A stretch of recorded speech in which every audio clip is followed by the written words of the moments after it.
Transport lorry బీభత్సం సృష్టించింది. ఈ ప్రమాదంలో మాచర్ల జోసెఫ్ కుమార్ అనే పాస్టర్ దుర్మరణం చెందాడు. నిన్న సికింద్రాబాద్ లో పగడాల ప్రవీణ్ కుమార్ అంత్యక్రియలకు జోసెఫ్ కుమార్ వెళ్తుండగా లారీ ఢీకొట్టింది. తమకు న్యాయం చేయాలని డిమాండ్ చేస్తూ ఉప్పల్ పిఎస్ ముందు మృతుడి కుటుంబ సభ్యులు, క్రైస్తవ సంఘాల నాయకులు ధర్నా చేశారు.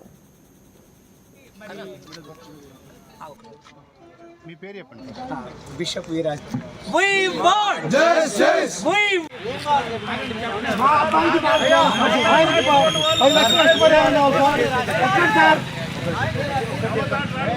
పోలీసులు న్యాయం చేయాలి.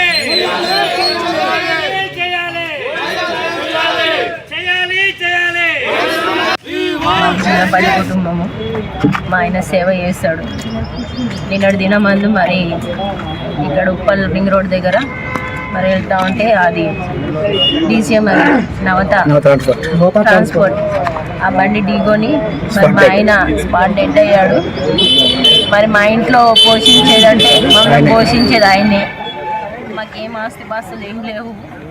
మరి మా ఆయన కష్టం చేసుకొని వస్తే మేము తినేటోళ్ళం కాబట్టి మా పిల్లలు ఇద్దరు ఉన్నారు, చదువుకుంటున్నారు. ఒక ఆయన 8th క్లాస్, ఒక ఆయన ఇంటర్మీడియట్ ఫస్ట్ ఇయర్. నేను బిషప్ వీరాజీ పంట ఇజ్రాయెల్ గట్ కేసులో ఉన్నటువంటి సేవకుల ప్రతినిధులుగా మేమందరం ఇక్కడ ఉన్నాము, పాస్టర్స్గా.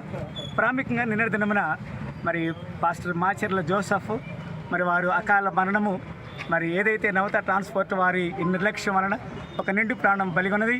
మరి ప్రియ సతీమణి సుజాతమ్మ, తర్వాత వారికి 2 పిల్లలు, మరి పాస్టర్ గారి 2 తల్లిదండ్రులు ఇక్కడ ఉన్నారు. మరి వారు ఎంతో దేవుని సేవ చేస్తూ ఇతరులకి ఆటంకం కలగకుండా దేవుని మీద వచ్చేటువంటి ఆ భారంతోనే వారు దేవుని సేవ చేస్తున్నారు. క్రైస్తవుల పక్షంగా అందరూ కూడా ఆర్థికంగా వీరిని ఆదుకోనమని చెప్తున్నాం. ఆర్థికంగా కూడా మేము ఆదుకోము, మీ ఇన్సూరెన్స్ ఉంది, కేసు పెట్టుకోండి అనేసి మాట్లాడేది ఎంతవరకు సమస్యము? ఒకటి ఆలోచించండి.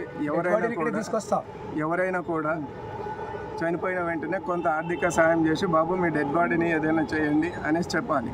కానీ అలా చేయకపోగా ఏం చేసుకుంటారో చేసుకోండి, కేసు పెట్టుకోండి అనేసి మాట్లాడుతారు. క్రైస్తవుల పక్షంగా ఒకటే చెప్తున్నాం, మీ నవత ట్రాన్స్పోర్ట్ ముందు వచ్చి డెడ్ బాడీని తీసుకొచ్చి ధర్నా చేస్తాము. మేము ఎంత సాదృశ్యంగా మేము చెప్తున్నామో అంత వైలెంట్గా మేము తిరగకముందే దయచేసి మీరు మేల్కోగొండి నవత ట్రాన్స్పోర్ట్ ఎండి ముందుకు తరలి రావాలని సభాముఖంగా తెలియజేసుకుంటున్నాను. Thank you.